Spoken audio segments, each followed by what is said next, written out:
If you've ever tried to paint a realistic watercolour of something like this purple spring iris, you may have run into trouble straight away. The more that you look at it, the more you realise it's far from being just a purple iris. Instead, it's made up of lots of different shades of purple, some lighter, some darker, some more blue, some more pink.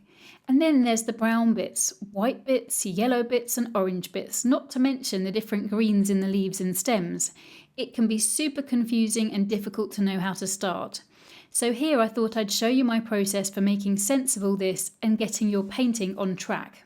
The key thing is to begin with an outline or contour drawing in pencil, where you outline not only the edge of the petals and leaves, but also all the major blocks of the different colours.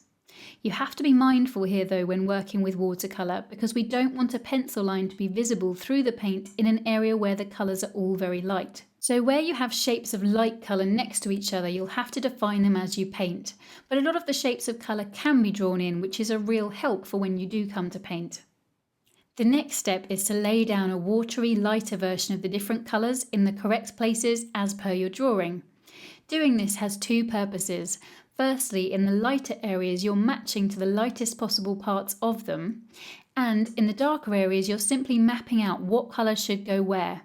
And when working with the paint watery like this, if you do accidentally place it into the wrong area, the paint is so light that you can easily wipe it off with some damp paper towel without it staining the paper.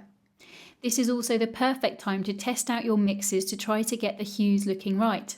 Try them out in a sketchbook first if you need to. I used a combination of a violet and some blue in lots of different combinations for most of the petals. Colour is relative, meaning that the way we perceive it changes depends on the colours around it.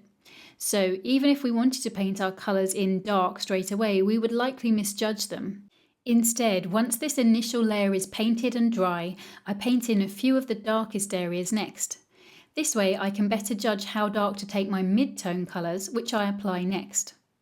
I build them up in several layers where needed to gradually bridge the gap between the first wash and the darkest tones. Because I apply in layers, I can adjust my colour mixes as I go and as other areas of colour within the picture develop, being sensitive to the way that colours appear relative to each other. And once all the colours are laid, I can do some final darkening up and colour adjusting with further layers now that I can view the painting as a whole. I hope this video has shown you a strategy for starting a very colourful painting. A full step-by-step tutorial of this iris is available now as part of my online school. If you've enjoyed this tip video, please visit animationart.com where you can sign up for a free step-by-step tutorial, check out the equipment I recommend, view more tip videos, get inspired by my portfolio and lots more. Thanks for watching.